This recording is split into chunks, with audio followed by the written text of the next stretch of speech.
신명기 16장 9절에서 12절 말씀입니다. 구약성경 287페이지, 구약성경 278페이지, 신명기 16장 9절에서 12절 말씀, 신명기 16장 9절에서 12절 말씀 제가 봉독해 드리겠습니다.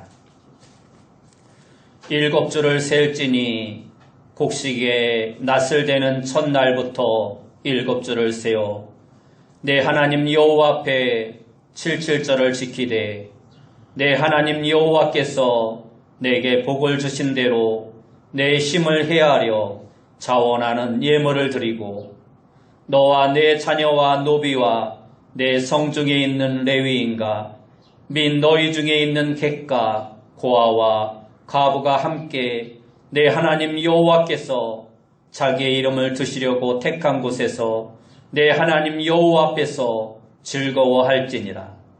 너는 애굽에서 종되었던 것을 기억하고 이 규례를 지켜 행할지니라. 아멘. 우리 옆에 분과 인사합시다. 만나서 반갑습니다. 다시 한번 인사합시다. 오늘도 큰 은혜 받읍시다. 오늘 우리가 읽은 말씀을 통해서 맥추절과 감사신앙, 맥추절과 감사신앙이라는 제목으로 이 시간 함께 은혜의 말씀을 나누기 원합니다. 6월절과 맥추절과 초막절은 성경에 말씀하고 있는 세 가지의 절기입니다. 신명기 16장에는 이 세 절기 모두가 소개되어지고 있습니다. 맥추절은 다른 말로 칠칠절 또는 초실절이라고도 부릅니다. 칠칠절이란 6월절 이후 7주간이 채워진 때라는 말이고, 초실절이란 말은 이른 비와 늦은 비의 축복 가운데 첫 열매를 수확하여 감사드리는 절기라는 의미입니다. 쉽게 말하면 보리와 밀농사를 추수하는 때가 바로 맥추 감사절입니다. 옛말에 보릿고개라는 말이 있습니다. 요즘 학생들은 잘 모르지만 아마 여러분들은 보릿고개라는 말을 다 아실 것입니다. 보릿고개란 햇보리가 나올 때까지의 넘기 힘든 고개라는 뜻으로 지난해의 묵은 곡식이 다 떨어지고 보리는 미처 여물지 않아서 농가의 식량 사정이 가장 어려운 시기를 이루는 말이었습니다. 인간이 살아오면서 가난이라는 것은 언제나 있었습니다. 오늘날도 가난하게 사는 이들의 가난에 대물림이 심각한 사회 문제가 되어지고 있습니다. 지방에서 서울에 와서 살아보려고 애를 쓰며 내 집 마련하고 사는 사람이 그렇게 많지 않습니다. 꿈만 같은 일입니다. 세상 모든 사람들이 다 서울 강남이나 좋은 뉴타운에서 좋은 집에서 좋은 차 몰고 잘 사는 것이 아님을 우리는 알아야 합니다. 월세집에 살고 쪽방촌에 사는 서울 시민들도 적지 않습니다.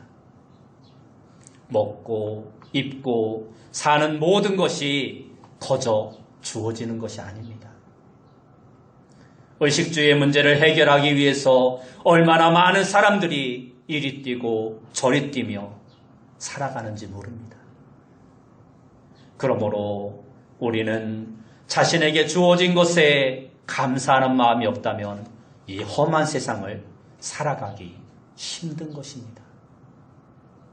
창세기 12장에 보면 하나님의 말씀을 따라서 살아보려고 자기 고향 친척을 떠나 출발했던 아브라함의 때에도 가나안에 기근이 심했다라고 말씀하고 있습니다.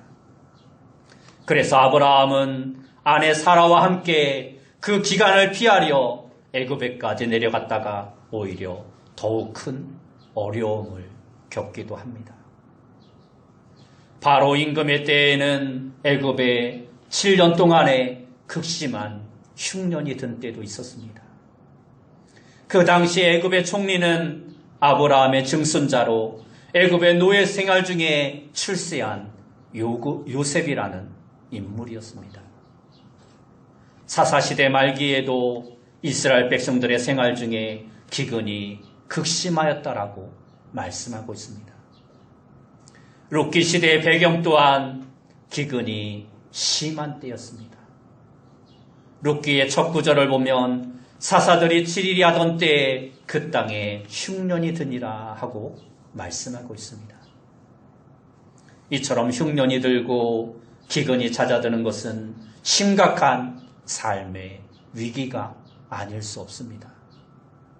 더군다나 그 옛날 농경사회와 목축문화권에서 흉년이 들고 기근이 심했다는 말은 시대적으로 심각한 일이 아닐 수 없었습니다. 아무리 경제가 발전하고 IT 산업이 발전한다고 하여도 농사가 기본이 되어야 합니다.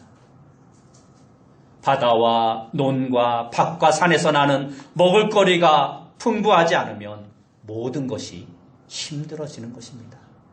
그래서 사람에게는 먹을 것이 가장 중요한 것입니다. 지금은 고인이 된 박완서 씨가 쓴 책 가운데 그 많던 싱아는 누가 다 먹었을까라는 책이 있습니다. 그는 1931년생으로 일제강점기 후반기에 어린 시절을 보내고 14살의 어린 나이에 해방을 맞이했습니다. 그리고 6.25 전쟁이 벌어질 때 그의 나이 19살이었습니다. 그녀는 이처럼 유년기와 청년기에 나라가 겪은 온갖 질고많은 역사를 기억하며 자신의 책 속에서 싱아를 이야기하면서 어린 시절의 추억을 떠올리고 있습니다. 싱아는 봄에 올라오는 잎과 줄기가 신맛이 나는 풀입니다. 그냥 따서 잎채 먹기도 하고 묻혀서 나물로 먹기도 합니다. 그때에는 싱아철이면 산과 들에 싱아가 남아남지 않았다라고 합니다. 우리나라가 바로 그러했습니다. 너나 할 것 없이 지지리도 가난하고 지지리도 못 살고 지지리도 어렵게 살던 때가 있었습니다. 임금이나 관리들이야 굶지 않았겠지만 가난한 사람들은 소나무에 새로 자라난 가지 껍질을 벗겨서 그것을 껌처럼 씹어 먹던 때도 있었습니다.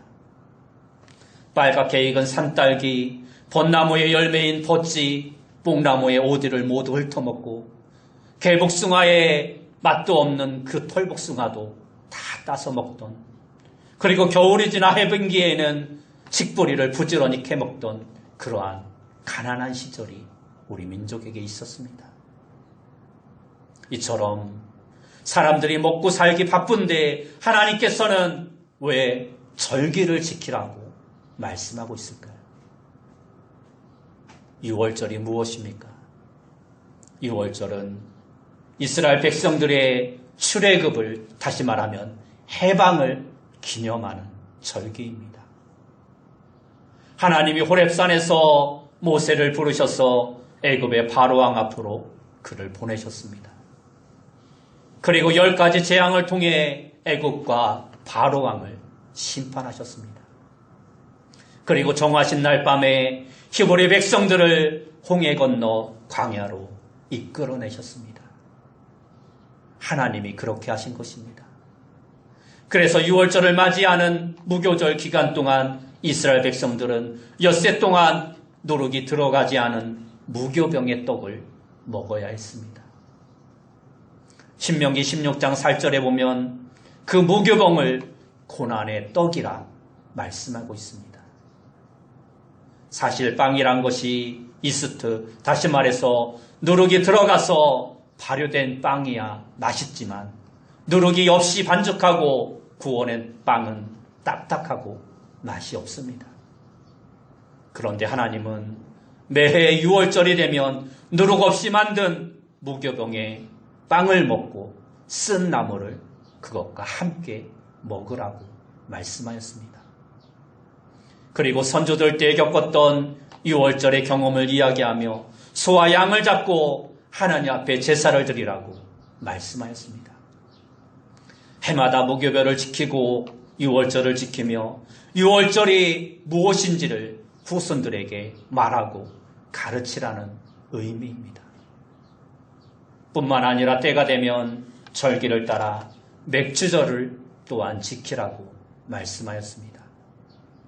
오늘 본문이 시작되는 신명기 16장 9절의 말씀을 보면 7주를 셀지니라는 말씀이 나옵니다.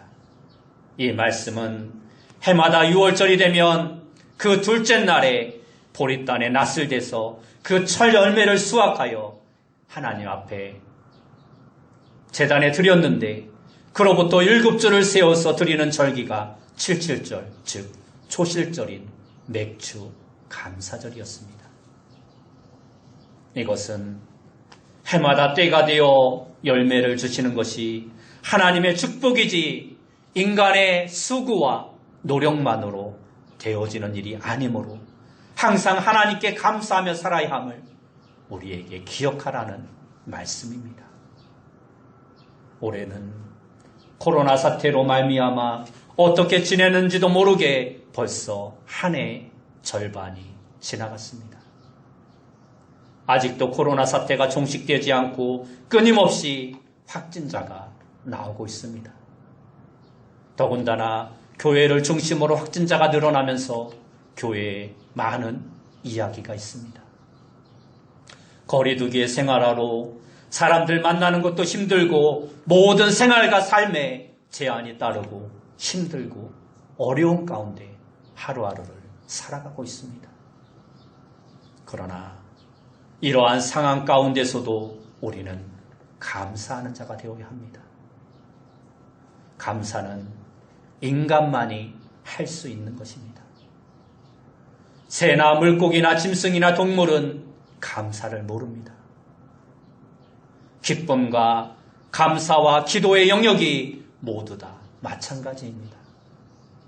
성경은 우리에게 항상 기뻐하라, 쉬지 말고 기도하라, 범사에 감사하라.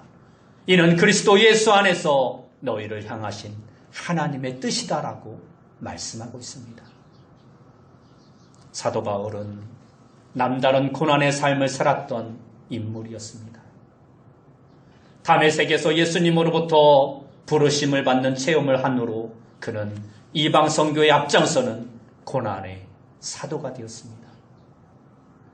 고린도후서 11장에서 간증하는 그의 고백을 보면 그는 끊임없는 고난의 날들을 이겨내야만 했습니다.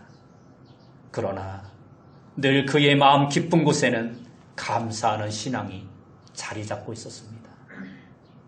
사도 바울은 복음을 전하다가 옥에 갇히기도 여러 번 하였고 매도 수없이 맞았습니다. 여러 번 죽을 뻔하기도 하였고 동족인 유대인들에게 40에 하나 감한매를 5번이나 맞았고 3번은 태장으로 맞았고 1번은 돌에 맞기도 하였습니다. 3번이나 배가 파손되어 죽음의 위기를 겪어야 했고 일주일 동안이나 깊은 바다에서 정처 없이 헤매기도 하였습니다. 여러 번의 선교 여정 중에 강의 위험과 강도의 위험과 동족의 위험과 이방인의 위험과 신의 위험과 광야의 위험과 바다의 위험과 거짓 형제 중의 위험을 겪어야 했다라고 그는 말씀하고 있습니다. 그뿐만 아니라 날마다 끝없이 수고하고 날마다 애써야 했다라고 또한 말씀하고 있습니다. 잠도 못 자고 줄이고 목마르고 춥고 굶고 헐벗는 날들이 하루 이틀이 아니었습니다. 그러한 사도 바울의 마음속에 그래도 언제나 모든 교회를 향한 염려로 가득했다라고 말씀하고 있습니다. 그러면서도 사도 바울은 늘 범사에 감사하는 삶을 살았고 그가 쓴 편지에서도 성도들에게 항상 감사하라고 말씀하고 있었습니다. 이처럼 우리도 비록 고난과 힘든 일들이 우리 앞에 많이 있다 할지라도 감사하는 삶을 살아가는 자가 되어야 합니다. 그러면 오늘 본문에서 맥주절을 지키라는 교훈은 우리에게 무엇을 말씀하고 있는 것일까요?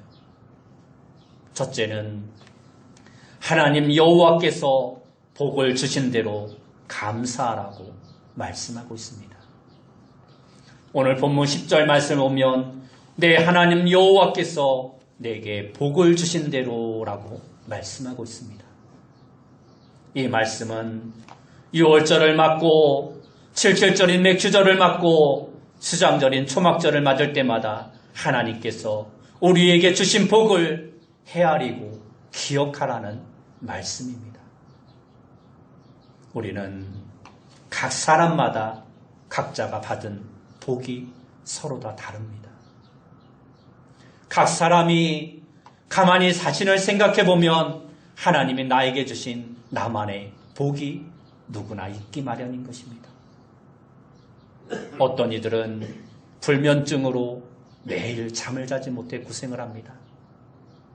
밤만 되면 밤이 길고 두렵고 밤이 싫고 하룻밤을 지내기가 너무 길고 지루합니다. 그러나 어떤 이들은 베개에 머리가 닿는 순간 깊은 잠이 들어버리는 사람도 있습니다. 하룻밤 고단하게 단잠을 잘 수 있는 것 또한 우리에게 큰 축복임을 알아야 합니다. 감기가 와서 양쪽 코가 다 막혀오면 입으로 숨을 쉬지 않고 코로 숨을 쉬는 것이 얼마나 큰 복인지도 깨달아 알게 됩니다. 한쪽 손이 다쳐서 불편해보면 양말 하나 갈아 신는 일도 얼마나 불편한지 우리는 말할 수 없습니다. 한 손만 다쳐보아도 세수 한번 하는 일이 그렇게 불편할 수가 없습니다. 그러므로 사람은 항상 감사하며 살 줄 알아야 합니다. 부모에게, 가족에게, 그리고 서로에게, 더 나아가서 이웃과 국가와 사회에 대하여 모든 범사에 감사하는 삶을 살아가는 자가 되어야 합니다. 물론 불평거리도 많이 있지만 찾아보면 그 안에서도 얼마든지 감사해야 할 이유가 많은 것입니다. 지금 나에게 생명이 있는 것 또한 감사하고 하루라는 시간을 부여받아서 또 살아갈 수 있는 것 그것도 감사하고 매 순간순간 먹고 마시고 숨쉬며 살아갈 수 있는 모든 것에 우리는 감사하는 자가 되어야 합니다. 감사도 습관이고 또한 불평 또한 습관입니다. 우리는 언제 어디서든 감사하며 살아가는 자가 되어야 합니다.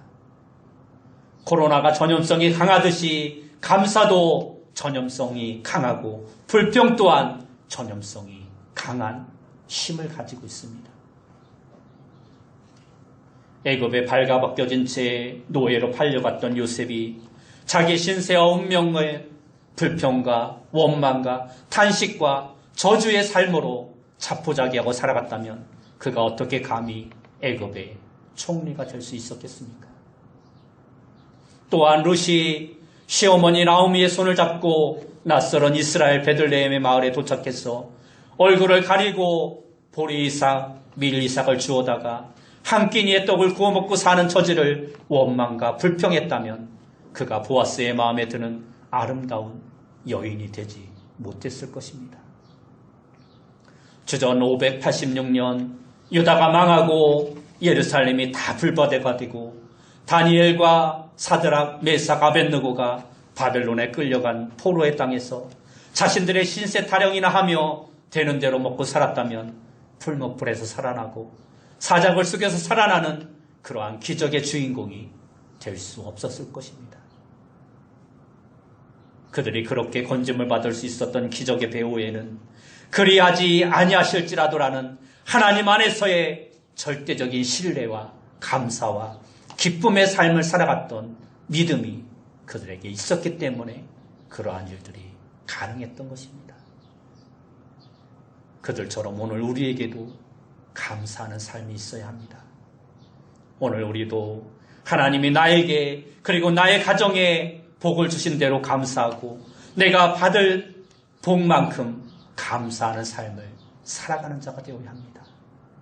지금도 하나님께서는 내게 많은 것으로 함께하고 계심을, 내게 많은 것으로 축복을 허락해 주심을 우리는 기억하는 자가 되어야 합니다. 두 번째로 맥주절의 교훈은 내 힘껏 자원하는 예물로 감사라는 것입니다. 다시 10절 말씀을 보면 내 힘을 헤아려 감사하라고 말씀하고 있습니다. 17절 말씀에도 보면 각 사람이 내 하나님 여호와께서 주신 복을 따라 그 힘대로 드릴지니라 하고 말씀하고 있습니다. 이 말씀은 대충 적당히 인색하게 드리는 것이 아니라 힘써 마음에 우러나는 마음으로 기쁨으로 드리라는 것입니다. 예수님께 한 나대의 향유옥합을 깨뜨려 부어드리고 머리털로 예수님의 발을 닦아드리며 섬기던 마리아의 섬김은 힘을 다하여 섬기는 감사와 기쁨의 섬김이었습니다. 그러나 그러한 섬김의 현장을 보며 마리아에게 왜 그것을 허비하느냐 시비 걸고 왜 그것을 낭비하느냐고 책망한 가룟 유다의 마음은 예수님을 한 번도 제대로 사랑하거나 진실히 섬기는 마음을 가져본 적 없는 이름뿐인 제자의 모습이었습니다. 그래서 결국 그가 예수님을 팔아버리고 배반하고 그를 떠나가서 비참한 최후를 맞이하고 말았던 것입니다. 모세 때 하나님의 명령을 따라서 광야에서 성막을 건축하게 되었습니다. 그때 백성들은 자신들이 애굽을 떠날 때 가지고 나온 것들 중에서 힘써 좋은 것을 하나님 앞에 드렸습니다. 출애굽기 35장 이하에 보면 하나님은 모세를 통하여 너희의 소유 중에서 너희는 여호와께 드릴 것을 택하되 마음에 원하는 자는 누구든지 그것을 가져다가 여호와께 드릴지니 하고 말씀하였습니다. 그래서 이스라엘 백성들은 금과 읍과 녹과 청색 자색 홍색 실과 가는 배실과 염소털과 붉은 물들인 순양의 가죽과 해달의 가죽과 조각목, 등유, 관유 향품과 분향할 향을 만드는 향품과 호마노며 애복과 흉패에 물릴 보석들을 힘써 가지고 모세 앞에 나와 하나님께 드렸습니다. 그들이 없는 것을 구해서 억지로 힘써 구해서 가져온 것이 아니라 그들이 가지고 있는 것 가운데 애굽을 떠날 때 가지고 나온 것 가운데 그들 소유 중에서 힘껏 하나님의 성막을 위해 드렸다라는 것입니다. 이것은 솔로몬의 성전 건축 때도 마찬가지였습니다. 스룹바벨의 2차 성전 건축 때에도 마찬가지였습니다. 고린도후서 9장에 보면 사도 바울 또한 아가야 지역 교회 성도들이 연보 생활에 대하여 말씀할 때 미리 준비하여 드리라고 말씀하고 있습니다. 그러면서 인색함으로나 억지로 하지 말고 즐거운 마음으로 드리라고 말씀하고 있습니다. 사도 바울은 고린도후서 9장 6절에서 이것이 곧 적게 심은 자는 적게 거두고 많게 심은 자는 많이 거둔다 하는 말이로다 하며 교훈하고 있습니다. 세상은 공평한 것입니다. 세상을 떠나게 되면 모두가 다 남겨두고 떠날 수밖에 없는 것입니다. 제 손에 움켜잡고 갈 수 있는 것은 단 한 가지도 없습니다. 모세 때의 광야에서 아침마다 이스라엘 백성들은 만나를 거두어다 먹었습니다. 하나님은 날마다 하루 분량을 거두어 먹게 하셨습니다. 욕심으로 많이 거둔다고 쌓아두고 먹을 수 있는 것이 아니었습니다. 많이 거두어도 먹고 남은 것은 다 썩어 없어지고 말았습니다. 그러므로 하나님 앞에 힘껏 충성하며 헌신하며 섬기고 희생하는 이들의 그 아름다운 섬김만 두고두고 미담으로 남게 되는 것입니다. 예수님도 땅에 쌓아두는 보물은 좀과 동룩이 해하고 도둑이 구멍을 뚫고 도둑질한다고 말씀하셨습니다. 그러므로 보물을 하늘에 쌓아두라고 말씀하셨습니다. 그러면서 내 보물이 있는 곳에 내 마음도 있느니라 하라고 교훈해 주셨습니다. 그러므로 감사신앙, 절기신앙이 각 사람의 감사하는 믿음 생활의 척도가 되는 것입니다. 미국에 나온 세계적인 부자 존 워너메이커는 흔히 백화점 왕으로 잘 알려진 인물입니다. 필라델피아 시청 건물 옆에 그의 동상이 세워져 있다고 합니다. 그는 소비자는 왕이다라는 경영 철학으로 성공한 백화점 제도의 창시자였습니다. 그는 인생을 비누에 비유해서 비누는 쓸수록 물에 녹아 없어지는 하찮은 물건이지만 때를 씻어줍니다. 물에 잘 녹지 않는 비누는 결코 좋은 비누가 아닙니다. 자기를 희생하여 사회를 위해 일하려 하지 않고 자기심을 아끼는 사람은 나쁜 비누와 다를 바가 없습니다 하고 말을 하였습니다. 예물을 드리는 기본은 자원하는 마음입니다. 10절 말씀에 나오는 예물이란 히브리어로 미사라는 단어인데 이 단어는 성경에 단 한 번 이곳에서만 나오고 있습니다. 이 말의 뜻은 풍족하게 흘러 넘치게라는 의미를 가지고 있습니다. 맥주절을 지키는 내용을 레위기 23장에서 찾아보면 첫 수확한 밀에다가 누룩을 넣은 떡 2덩이와 1년 되고 흠없는 어린 양 7마리와 어린 숫소 1마리와 순양 2마리를 드리라고 말씀하고 있습니다.